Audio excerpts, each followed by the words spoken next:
Hi everybody, this is John Murphy at Murtech.com with your daily news update.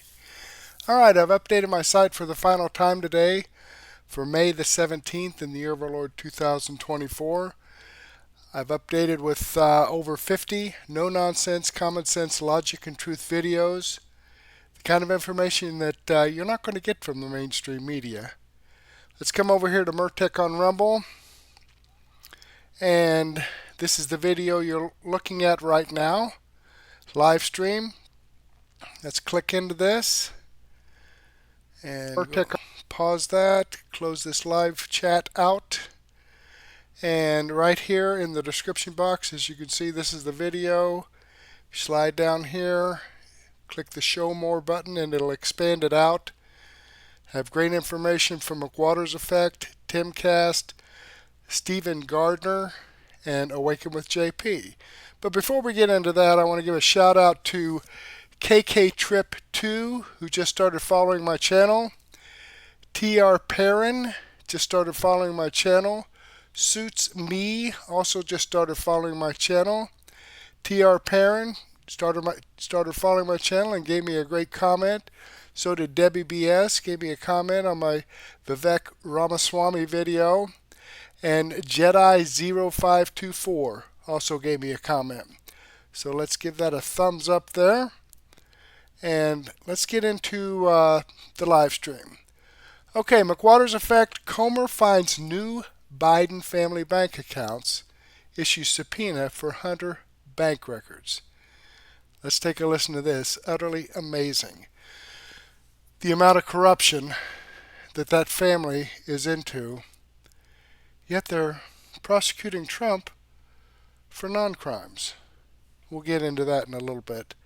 But let's listen to this. Isabella. House Oversight Committee Chairman James Comer has been investigating the Biden family business dealings for more than 2 years. The probe launched the impeachment inquiry of Biden back in September of last year, and it is now entering its final phases. The House Oversight Committee wants Biden to testify, but he is refusing.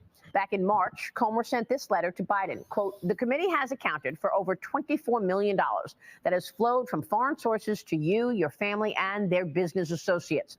The committee has identified no legitimate services to merit such lucrative payments. You have repeatedly denied playing any role in your family's business activities, but the committee has amassed evidence, including bank records and witness testimony, that wholly contradicts your position on these matters.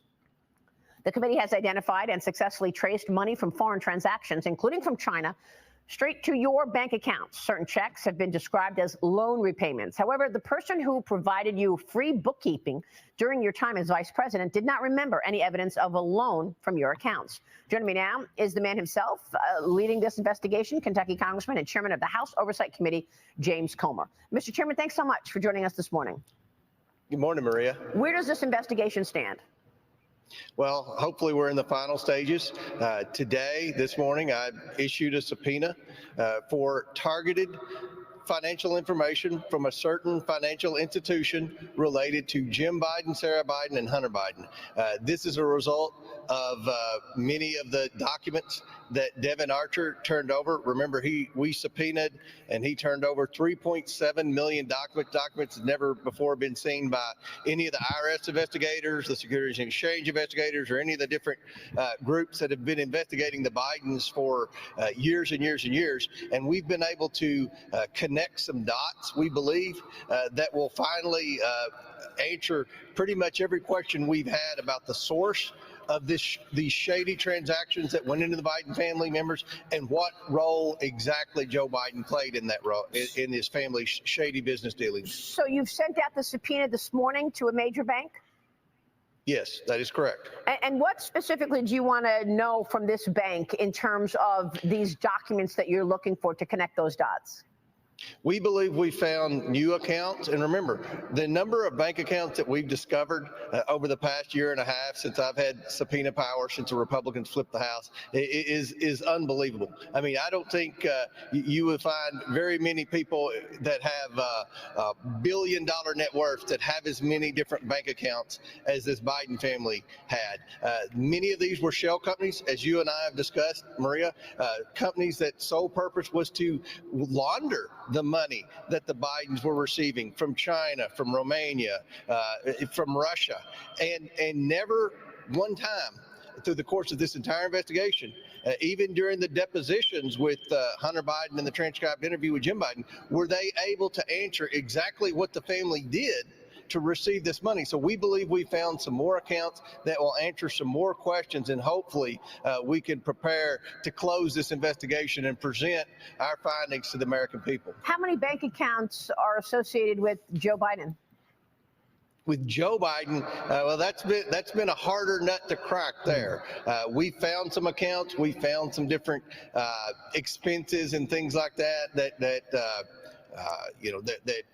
coincided with some of the Hunter Biden LLCs and shell companies and things like that. But at the end of the day, the Biden family were the ones that were taking the initial wires and laundering them through. We found 2 specific checks that went from the Biden family influence peddling to Joe Biden personally, one for $200,000 and one for $40,000. So we've identified $250,000 in direct payment that Joe Biden received from his family's shady influence peddling schemes. As far as the son and the brother and the daughter-in-law and sister-in-law and all that, you're talking about dozens of accounts, dozens of LLCs, and no answer yet as to what they did to receive this money. I mean, it's just, I think, Maria, the biggest public corruption scandal in our lifetimes.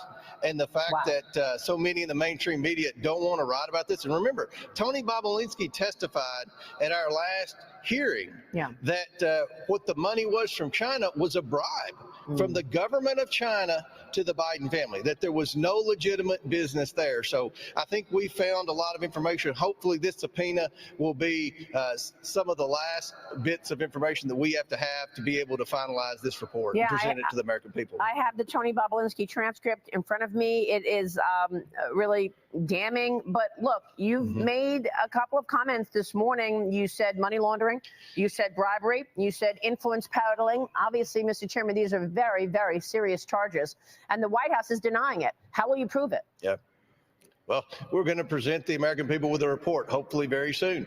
And there are going to be a lot of footnotes in this report. There's a lot of hard evidence, bank statements, emails, sworn testimony. And remember, Maria, I have given both the president and the president's son an opportunity to come in front of Congress and come in front of the House Oversight Committee and explain themselves. They know exactly what we want. And with respect to Joe Biden, I understand he probably wouldn't want to go in front of the House Oversight Committee. We sent him a letter with specific questions to give him an opportunity to answer these questions. He has refused to do so. Merrick Garland has obstructed our investigation time and time again. That's why later today, we plan, along with the House Judiciary Committee, to hold Merrick Garland in contempt of Congress. I mean, we're serious about trying to hold this administration and this family accountable for wrongdoing. Yeah, I've got the letter in front of me, and you ask questions like, have you met, spoken to, or otherwise interacted with Jonathan Lai of Bohai Industrial Fund or Bohai Harvest Rosemont? Have you met or spoken to or otherwise interacted with Yi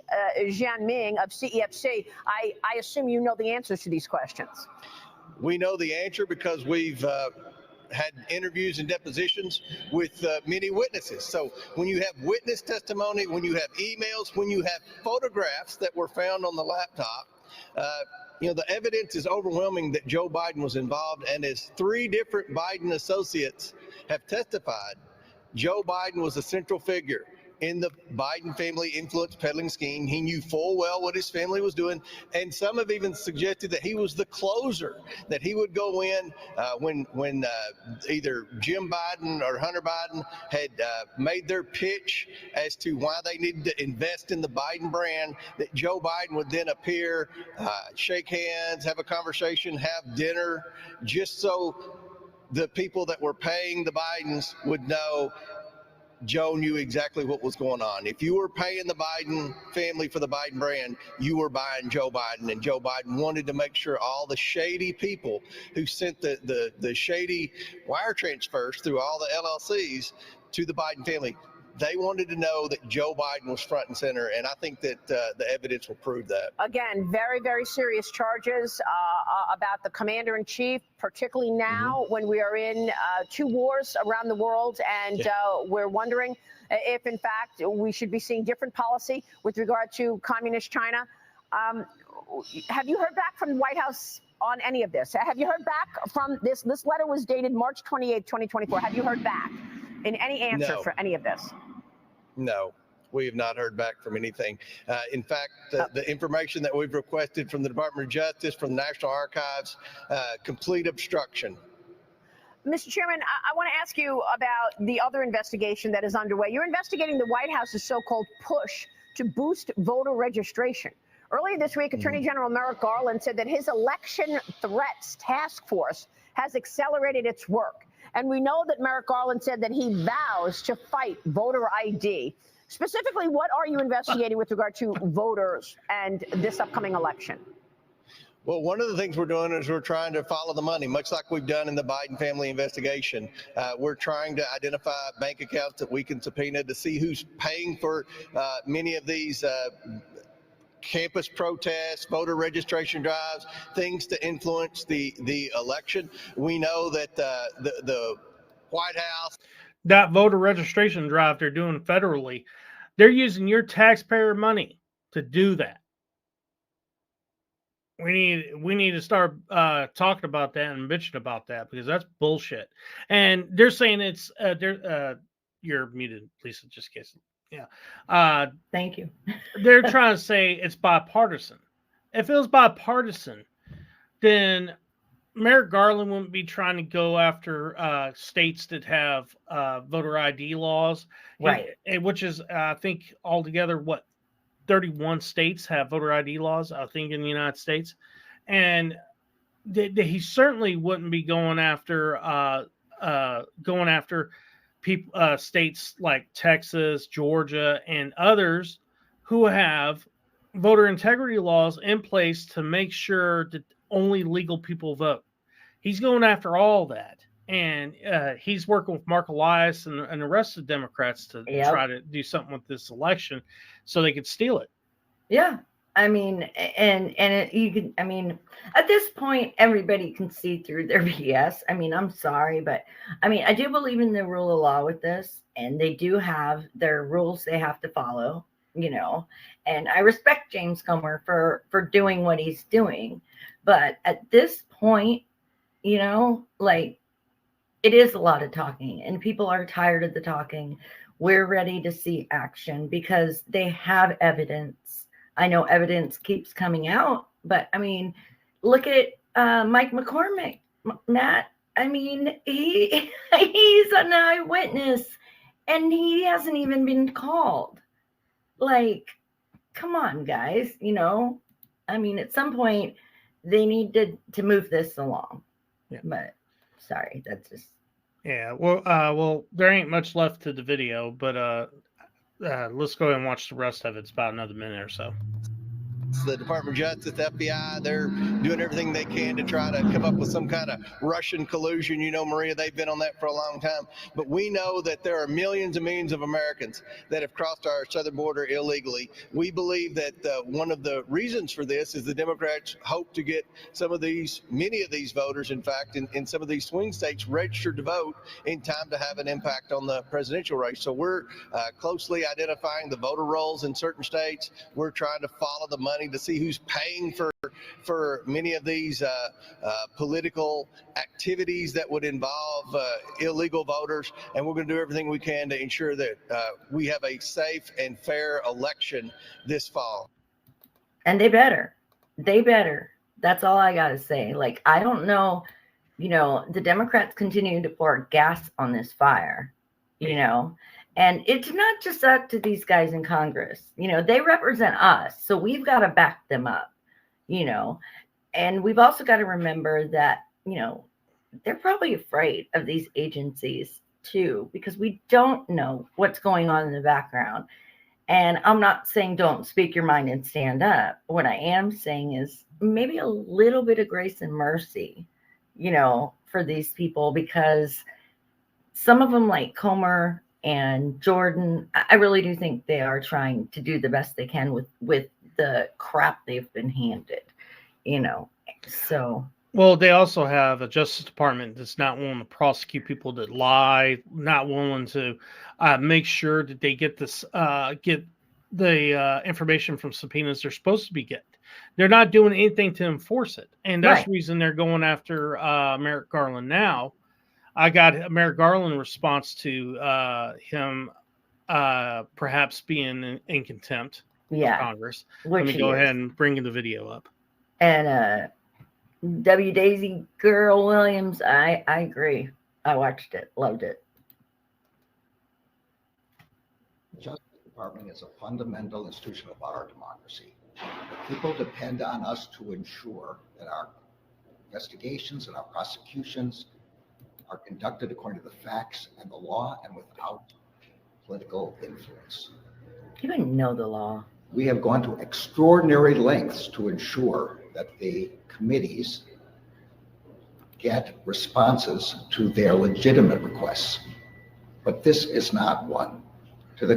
So what he's saying is the DOJ, Merrick Garland himself, is beyond reproach. And the Congress, even though their point, the point of the Congress is first they make laws and stuff like that, but the other thing is also to investigate the judicial system as well as the executive. Accountability. It's part of the checks and balances. Yes. And what he's saying is they don't have a right to do that, even though he's part of the executive. He's wrong. And he's pretty much what he said there is their request is not legitimate. Yeah. That means they're not legitimate, is what he's saying. Yeah. I agree, Mary. It is a panic in DC because they know that the truth is coming out. And, Merrick Garland does not know what the hell he's talking about. Like, he talks about the laws, yet he doesn't know the laws, or he's just taking directions, is exactly what it is. And for somebody in his position, quite honestly, I agree.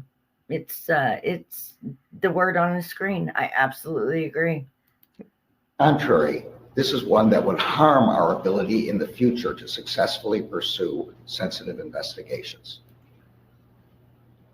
Now, there have been a series of unprecedented and frankly unfounded attacks on the Justice Department. This request, this effort to use contempt as a method of obtaining our sensitive law enforcement files is just the most recent.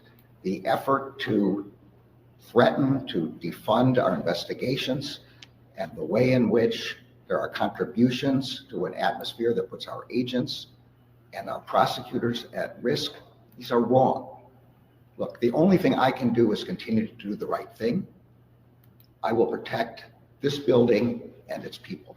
Gentlemen, why don't we respond? You ain't protecting that building and these people. You're protecting the president of the United States and your own ass. Freaking deep state. To defund Jack Smith and the other attacks on Biden administration officials say about the broader effort to discredit you and to discredit the Justice Department. He discredits and also, himself. How do you manage that? How are you resisting that? And what can you do about that as Attorney General? We have to go about our work following the federal principles of prosecution. As I said, we follow the facts and the law. We screen out outside inappropriate influences. That's what we're doing here. We're protecting that is our building. Our ability to continue to do high profile and sensitive investigations. And we will continue to do that. Mr. Perry, last question. It now seems the odds now seem vanishingly small that the two Jack Smith federal cases are going to begin trial, let alone finish trial this year. What does that say about the pace of the justice system and confidence in this Justice Department? Look, the special counsel brought both cases last year. He appropriately requested speedy trials. The matter is now in the hands of the judiciary, and I'm not going to be able to comment any further. Thank you, everyone. We have to go to the FBI Memorial. Thank you, everyone. All right. Yeah, it's hard to listen to him. You're not going to hear me say this very often. Don't be shocked. But thank God for Mitch McConnell. Whoa, wait and a I'm minute. going to say that because he's the reason that this asshole's not on the Supreme Court. Well, yes. That's the one thing you will ever hear come out of my mouth about that for him that's good. Other than that, Yeah. But he did what he had to do to make sure that he wasn't put on that court before Trump got in office. But don't you find that interesting? Like, why? Why then? Were they saving him? Was this part of the plan all along? Well, first thing, if you know the history about him, he did an investigation when it comes to what happened in Oklahoma City, and let's just say he hid. He kept a lot of the stuff from coming out. What happened? Not only that, he also was the one that was like championing a lot of the Patriot Act before the Patriot was passed back in 2001 after 9/11 happened. And he also he had a lot of information when it comes to the Contra affair, Iran Contra affair that happened in Arkansas, and he hid that shit for Bill Clinton, and Bill Clinton got elected, and that's. I'll tell you right now, guys, that guy is like dirty as shit, and what that was to get him in the Supreme Court is thanking him for doing the things he did. Yeah. Quid pro quo. Yeah. And Mitch stopped it. And then I want to know why, though. Why did he stop it? Because they wanted to get a conservative in and try to get rid of Roe versus Wade. No. I understand that. But I want to know why, like the background, the pushing, what pushback he had and who pushed back, because that there will answer a lot of questions about who's backing Garland now. Well, that's my only point. It's obvious he's backing Garland. It's yeah. I mean, but anyway, let's Obama's just say third term. Yeah, let's just say Garland was supposed to be on that Supreme Court, and if he would have been on that Supreme Court would have been further to the left. Oh yeah. Nowadays than it is right now. And that's a scary thought. Yeah, that's a scary thought. More likely, Roe versus Wade would never have been overturned. Yeah. You wouldn't have had a lot of these things would have stayed right in the middle. It would have. I know that we haven't got everything we want, as you're saying, Matt. But at the same time, it could have been a lot worse. Yes, that's my point. Yeah. It could have been a lot worse with Merrick Garland on there. Okay, folks, I'm going to go ahead and pause this. It's great information. I have to agree with them. Merrick Garland is worthless. I cannot understand how a person can stand there and lie with a straight face like these Democrats do. They have to take acting classes or something. They have to, in order to be able to get up there and act like they're doing the best for the American people. It's unbelievable. Oh, hell yeah. Now, all right, let me go ahead and pause that. And I clicked on the Rumble link. It shows you right here at McWattersaffect. This is the video I shared with you. I'm following his channel, giving him a thumbs up. Great information. Let's get back here to the description box and move on with Timcast. Michael Cohen caught lying in Trump trial. Wasn't he a convicted perjurer, a felon? And the funny thing about this is when the Democrats took over the House of Representatives in 2018, the Penguin was head of the Judiciary Committee, and he called Michael Cohen in their first hearing as a witness against Donald Trump, and he had already been convicted of perjury. Pretty amazing. Michael Cohen gets around. Even though he lies like a dog, he gets around, gets to tell his lies. Let's see what Timcast has to say. It's proof. Let me get back here to the beginning for you. Bombshell testimony from Michael Cohen's former lawyer saying that he lied in the Trump hush money trial. The story as it goes is that Donald Trump allegedly paid Stormy Daniels off to the tune of about $130,000 so that she wouldn't tell everybody they had an affair. He was worried it would damage his campaign. Well, as we're now learning, according to Michael Cohen's own lawyer, when he was facing legal troubles, Cohen said he had nothing on Trump. Trump had nothing to do with the payment to Stormy Daniels.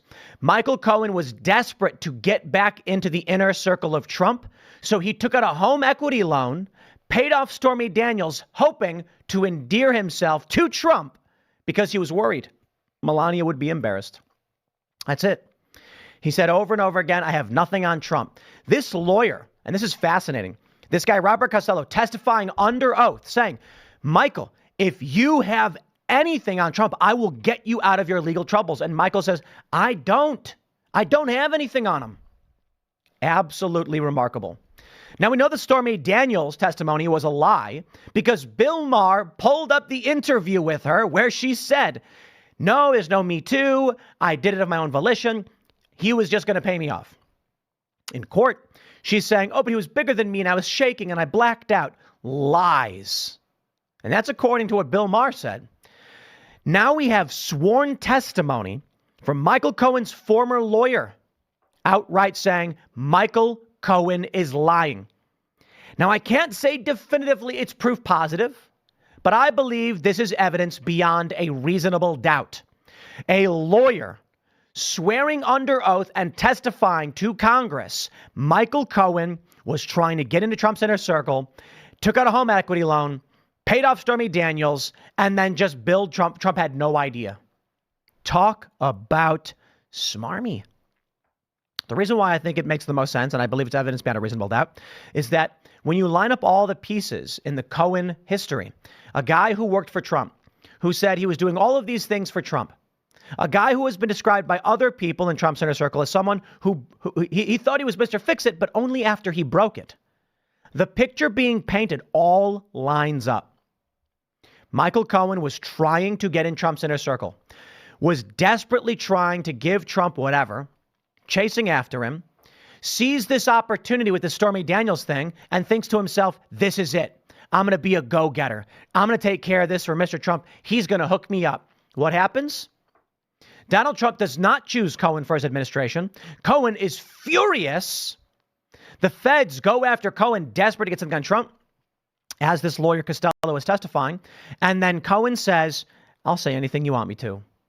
And so here we are in their desperate attempt to get Trump. And I'll stress this too. It's not just about Cohen. It's about the fact there's no crime here to begin with. So when you add all these pieces together, it really does look like Michael Cohen is lying. I would say beyond a reasonable doubt, lies, because there's no crime anyway. Yo, this is an amazing story. Let's switch over here to Town Hall. Washington Times, of course, reported Michael Cohen's former lawyer accused him of lying on the stand about payment to Stormy Daniels. But there is one special tidbit in the Town Hall article I think is important, and it's their opening line. Michael Cohen's former attorney, Robert Costello, testified under oath on Wednesday that former President Donald Trump had nothing to do with hush money payment made to Stormy Daniels, and it was all Cohen's idea. Costello, who advised Cohen after he was slapped with federal charges in 2018, detailed to the House Judiciary Select Subcommittee on the weaponization of the federal government conversations that took place that year when he claimed Cohen was suicidal and desperately looking for an escape route out of his legal problems. Costello made clear he can relay their conversation because Cohen waived the attorney-client privilege. Quote, I swear to God, I don't have anything on Donald Trump, Cohen told him at the time. This is amazing. We do have the video. I want to play this video here. It's a couple minutes long, so you can hear it straight from Robert Costello himself. And let's play. He didn't believe the allegation of the Stormy Daniels story, that he thought the story would be embarrassing for Trump and especially for Melania, so he decided he would take care of it himself. Absolutely. And that is contrary to what this guy testified to in court in New York yesterday. Well, and what's not being talked about is your next paragraph, like the reason and his motivation for that. So if you could just kind of walk through that for the committee. Yeah, obviously, when we started to talk about the NDAs, and this is the very first meeting at the Regency Hotel, when, by the way, Rudy Giuliani was not involved in representing Donald Trump at that time. Cohen testified that it was a conspiracy between Giuliani and Costello as of this date. Totally false.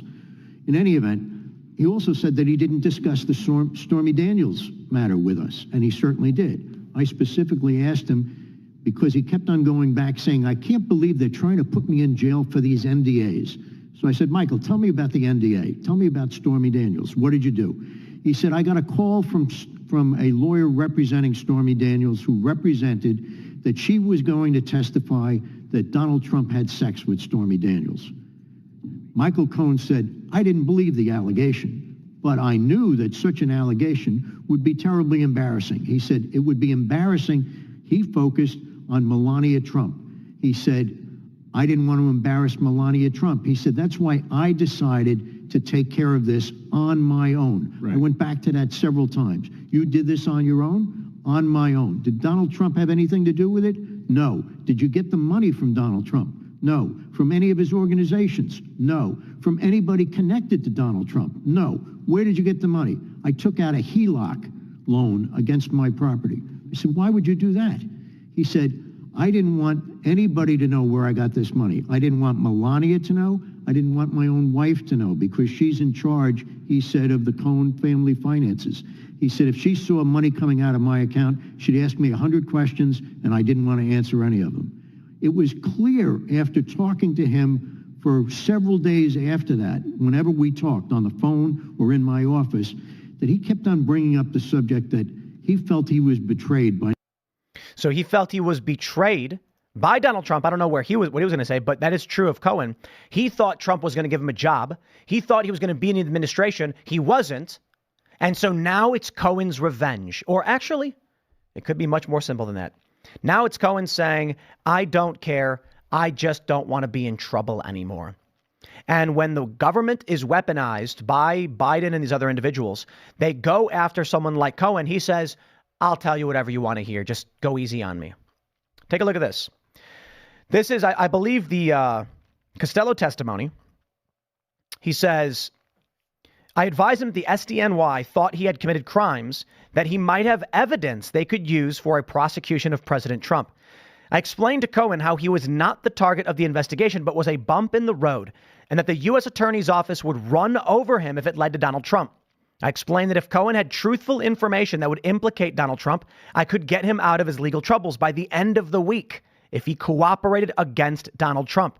I emphasized that any information Cohen could give would have to be truthful, otherwise it was useless.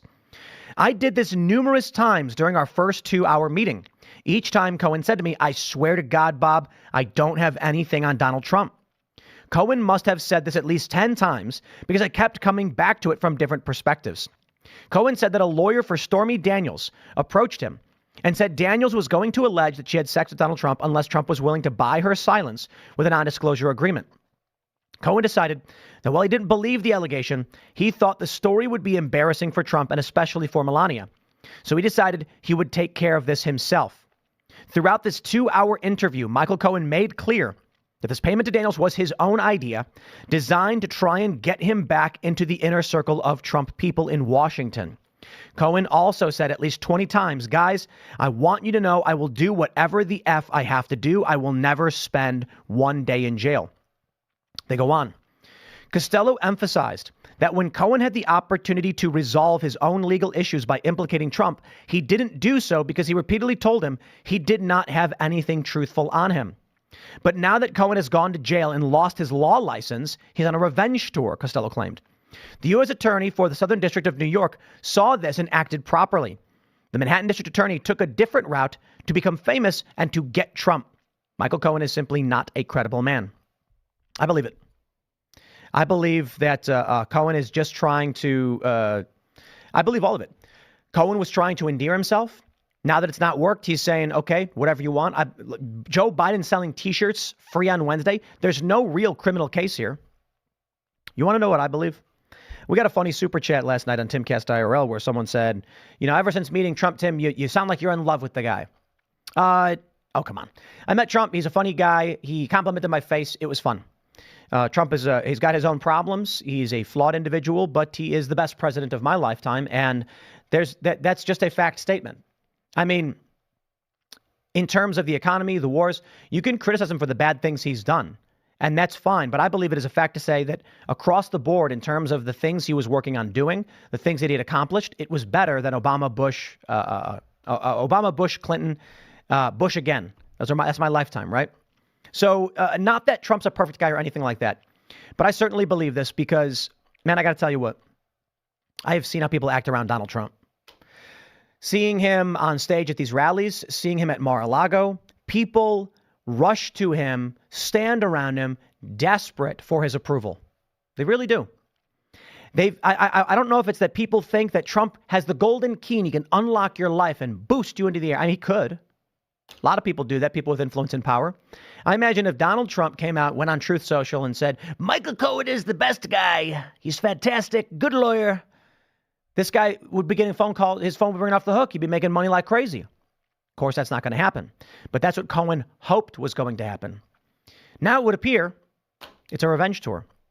And not so much a revenge tour, but perhaps desperation that he's got nothing. That he's going to go to jail. That he's been to jail. That he's been destroyed. And this is his only path forward. Rep. Jim Jordan says Michael Cohen's former lawyer, Robert Costello, just revealed that Cohen has nothing on Trump. You know what I think, too? You take a look at this. This Costello guy is saying, throw Trump under the bus. And Cohen's like, I can't. I don't have anything.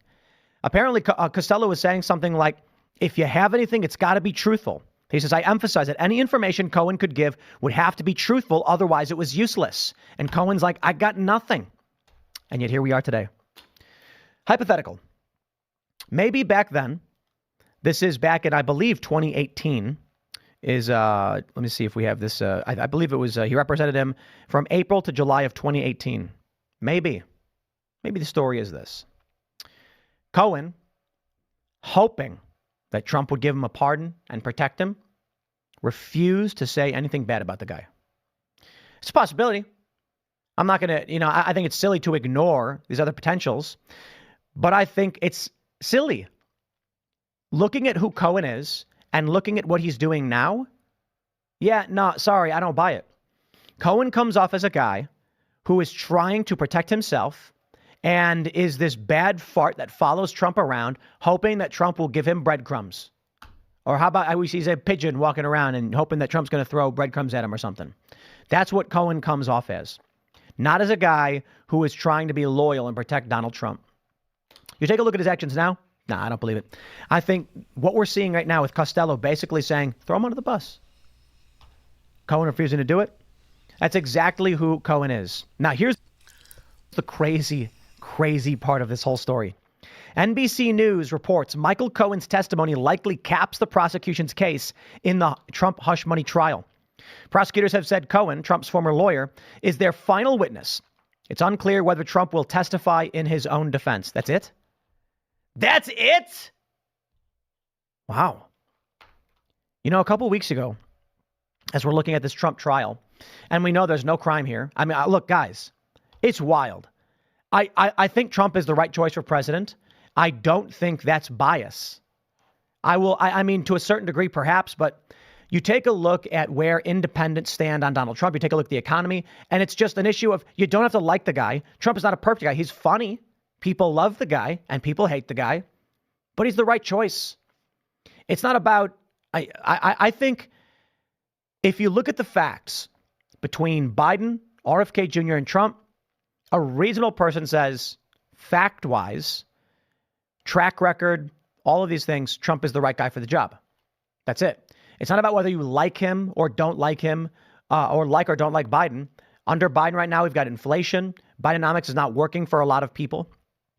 Under Donald Trump, short of the COVID response, which was mostly state-led, and Trump does deserve a lot of criticism that happened during that, he had a great presidency, and he was tied down.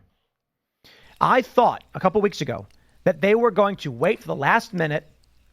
There was a possibility, at least, that they would release some evidence somehow tying Trump to this case. That's it. That's it. There's nothing. I'm not surprised.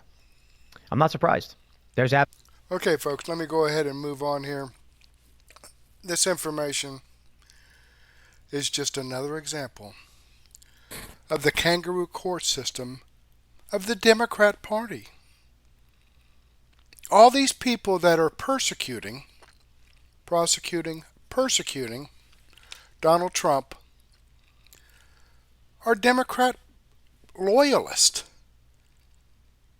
Every one of them. Luckily, he has a judge in Miami that happened to have some conservative values and said, no, I want to see the evidence, and then come to find out that the evidence was tampered with on this document trial, and said, well, I'm going to postpone the court hearings indefinitely. So, who knows? I'd like to see it go through. And, folks, there may be a point in time when one of these trials gets a conviction on Donald Trump. But there is no freaking way, none whatsoever, that it would go through the appeals process without it being overturned. None whatsoever. This is another example here of how the mainstream media is covering up for the Democrat deep state party. If you disagree with me, let me know in the comments below. Or if you agree with me, let me know as well. I could use some encouragement. All right, let me click on this Rumble link and show you that this video does come from Timcast. This is the video I shared with you. I'm following his channel, giving him a thumbs up. Again, I hope you do the same thing for me. All right, moving on here. Stephen Gardner. Here's another one of Trump's cases. Fani Willis case implodes as new Trump evidence in Georgia leaks.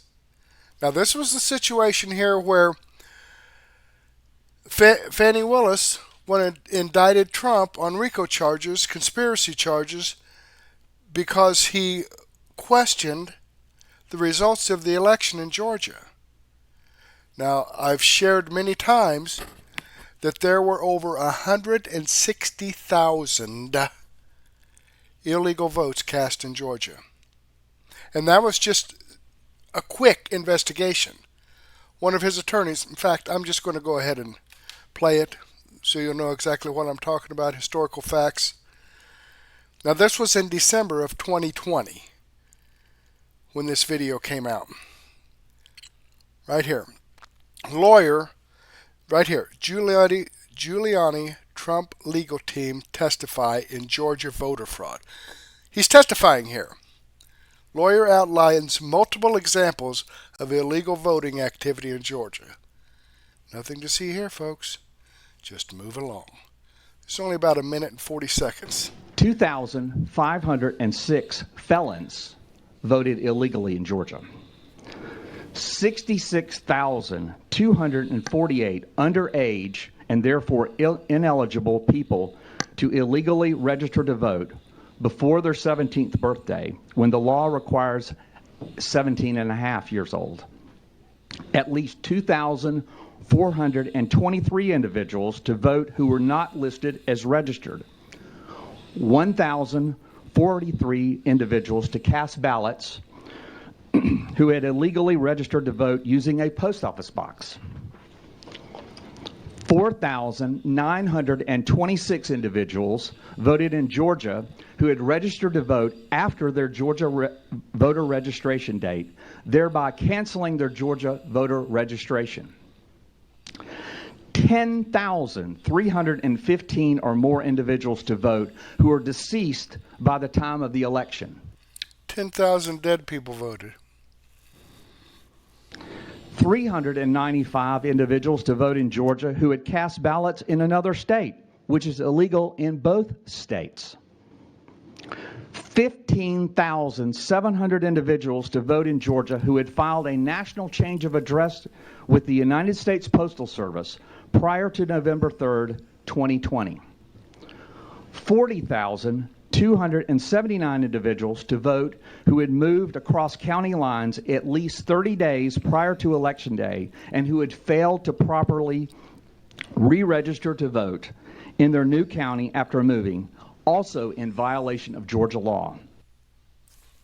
All right. Okay, there you have it, folks. Now, This is information. This is information that Donald Trump's legal team had. So you know that Donald Trump knew this. Now, I went through this before and used a calculator. It's over 160,000 illegal votes. Donald Trump called up Governor Kemp of Georgia and said, hey, look, we've got a problem here with this election. Biden only won by 12,000 votes or whatever it was. Can you find these votes for me? Because I won Georgia. There were 160,000 illegal votes. And now we're going to hear more information on this.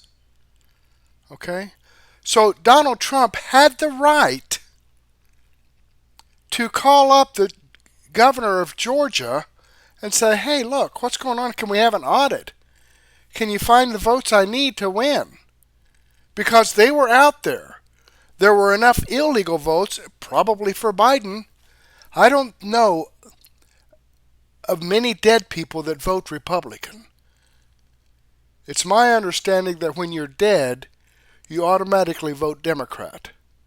That's my understanding. I don't know for sure. I don't have any documentation on that, but I believe that's the way it works. Doesn't matter how many times you voted Republican when you were alive, when you die, you automatically vote Democrat. Okay? That's just the way it works. Let's see what Stephen Gardner has to say on this. And so the first question that I wanted to jump into with you is a full forensic audit of Fulton County, Georgia has been finished. And the outcome is they double counted over 3,000 votes in just that one county.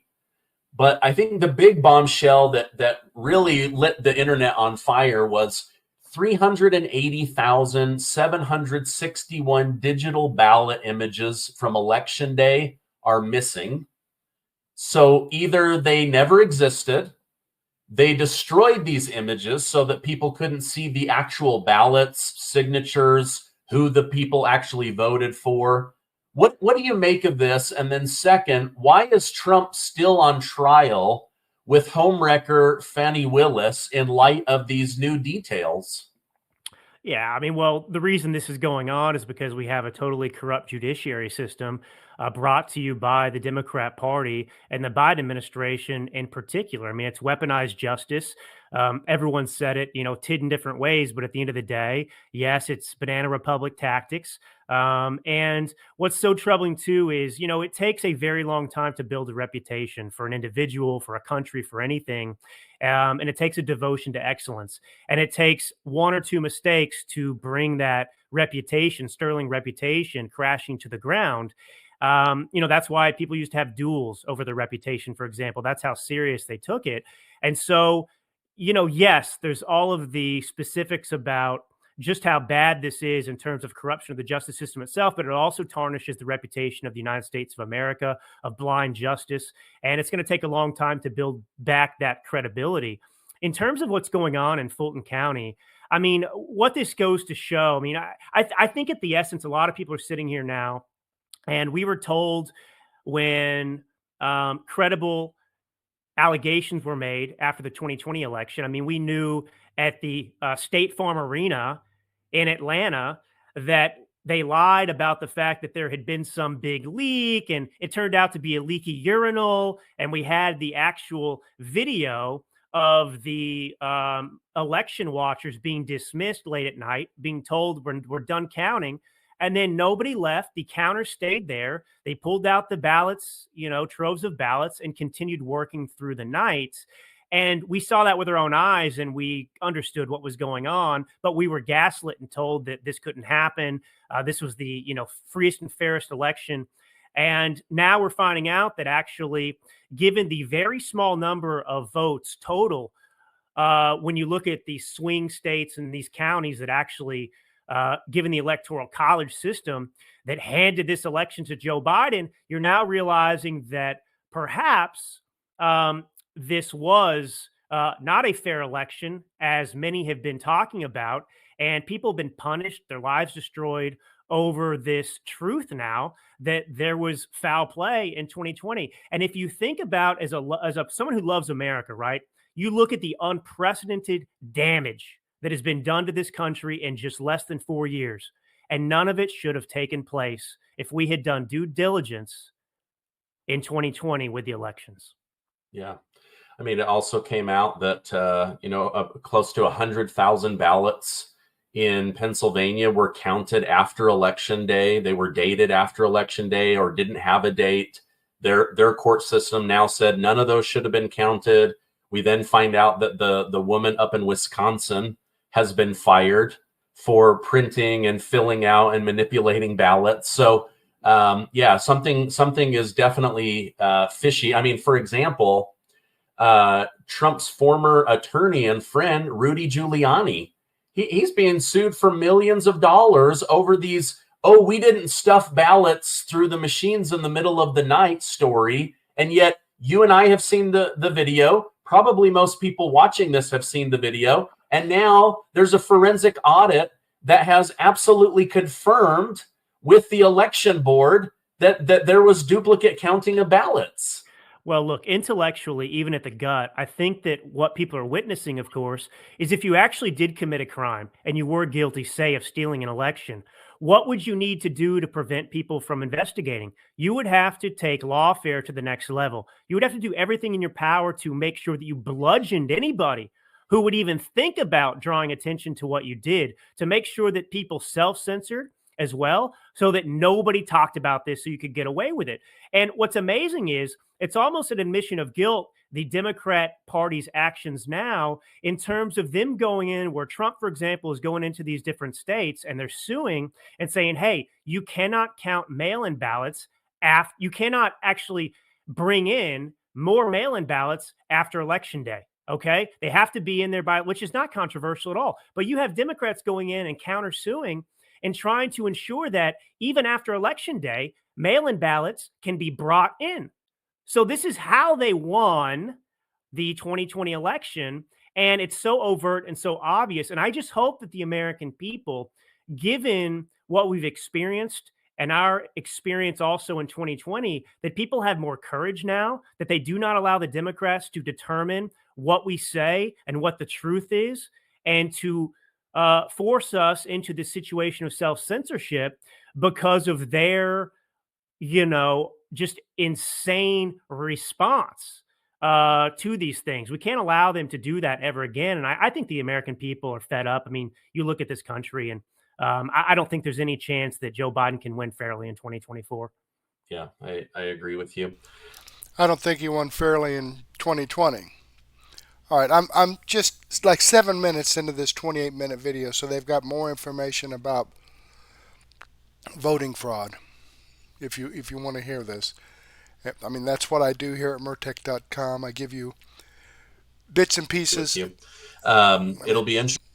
Bits and pieces of videos that I share on Mertech.com. I mean, I'm only going to share 4 videos here with you, and I have over 50. Probably have over 24 hours worth of information here. I've got John B. Wells, his videos an hour, or sorry, 4 hours. Dan Bongino, his videos an hour. Dinesh D'Souza's is over an hour. Wendy Bell, her video is over 3 hours. X22 Report has about an hour video here and about a 20-minute video here. This video here from Tucker Carlson is over an hour. So I probably have over 24 hours. Jesse Lee Peters, his video is over 3 hours. This video here from Health Ranger Report is over an hour. So you have information here at Mertech.com that you're not going to get from the mainstream media. Let me know if you think this information that I shared with you here today, you're going to hear on the mainstream media. Now, I know Maria Bartiromo had that interview from Fox, but they don't give you all of it. I have a channel here, right here, Daily Wire. I'm going to click on the name of this channel and show you where it takes us. It takes you to the Daily Wire. Ben Shapiro. I have never, ever shared a video from Ben Shapiro. I have him on my video channels page.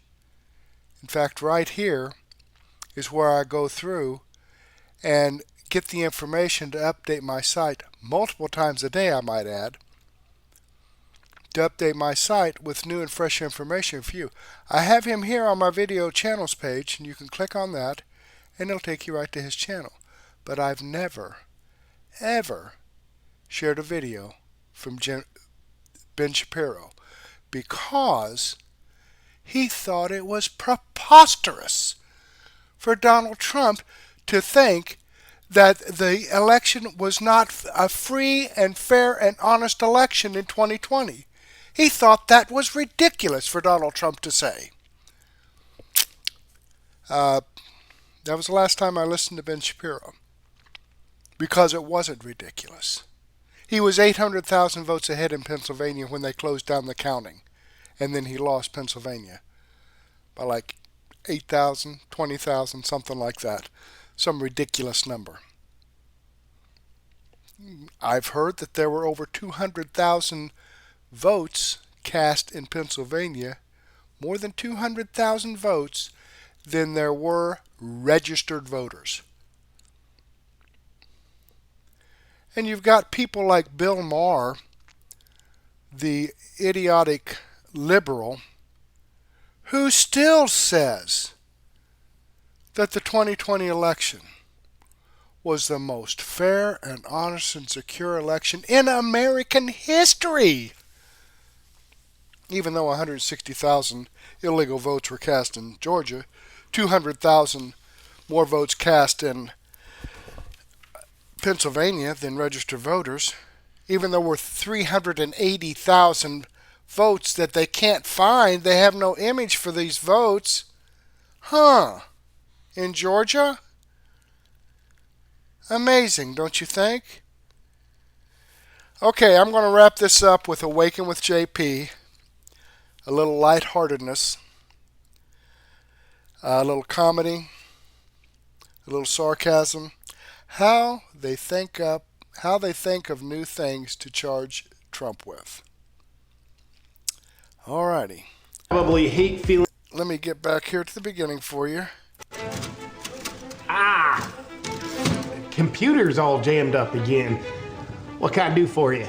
Cletus, the current wave of Trump trials is looking shaky at best. We've tried prosecuting them on 129,000 different laws so far. And you are by far our #1 legal scholar. How many laws do we have left? 5. Damn it, there's only 5 left? Yeah, y'all have thrown a lot at them. Now, did you try prosecuting them for legal things but just say they're illegal? Yeah, we better lead off with that. Well, shucks, I can't believe that didn't work. Yeah, I thought it was gonna be a home run, but we need next steps. What are the 5 laws left that we can accuse them of breaking? Well, typically in such legal cases as this, it could be really helpful if someone just goes ahead and breaks the law. If only, but it's not a perfect world, son. So what do we got left? Well, I'll tell you, these ones kinda suck. I'm talking bottom of the barrel. Like 3 a.m., the bar's closing kind of thing. We're talking the only women left are your cousins, and not even the good-looking ones. I'll take what I can get here. Oh, and I do too. Beggars can't be choosers, not when it comes to laws and cousins. So it says right here, it's illegal in Alabama to wear a fake mustache to church that causes laughter. That's actually illegal? Sure is. Let's put a bookmark in that. Come back to it if we need to. Well, here's a good one, actually. Everyone I know is guilty of this. In Georgia, it's illegal to tie a giraffe to a telephone pole. Now, has he done much with tying giraffes to street poles? Not that we've ever seen. Well, maybe he has, and he's just been covering it up. Might be the reason why you have no evidence. It's because he's been hiding the evidence. That's brilliant, Cletus. And we've got a Soros-backed DA in Georgia that's only willing to prosecute giraffe-based crimes. My experience is those animals are more problematic than you'd think. Their poop's as big as a mid-sized riding lawnmower. And they'll bite you right on top of your scalp. That's why I wear a hat. My scars haven't healed. People never see them coming neither because they attack from above. They swoop down on you just like a really giant bird that can't fly and get you right in the scalp. You're one of a kind, Cletus. Yeah, and here's another. It's illegal to drive with your dog tethered to your car in Alaska. Why is Alaska the only place where that's illegal? Shoot, is that right? I don't know why that would be illegal. That doesn't seem right, but I guess it is. My cousin Thermos did get in big trouble for it. He was named after his daddy's thermos. Oh, for Trump, I don't know if that one's really gonna stick. I don't know anyone who hasn't broken that law. Why would you do that? Well, it's really the only way to find out how fast your dogs are. Why do you need to know how fast your dogs are? Curiosity. That's a good point. But on this, we might have a hard time fabricating / finding the evidence that Trump did that. Well, here's something else you could try to get him on. In the 1980s, is there any chance that Trump illegally made a copy of a VHS tape? That's punishable by up to 5 years in prison. That's what Thermos's daddy's in for. I can't believe we haven't tried him for this yet. Well, sounds like he's guilty. He probably liked the original Top Gun. Might have made an extra copy or two. It's illegal, so it sounds like he did do it. Can you bring up the charges? I don't know exactly what that means, but I'll look into it and get it done. Oh, this one's good. In Vermont, it's illegal to paint a horse. Stormy Daniels does look kind of like a horse. Yeah, you could just order a DNA test to see if she's a horse. Any other laws left that we can go after him on? Well, the only other law left to go after him on is if he's shared his Netflix password with anyone.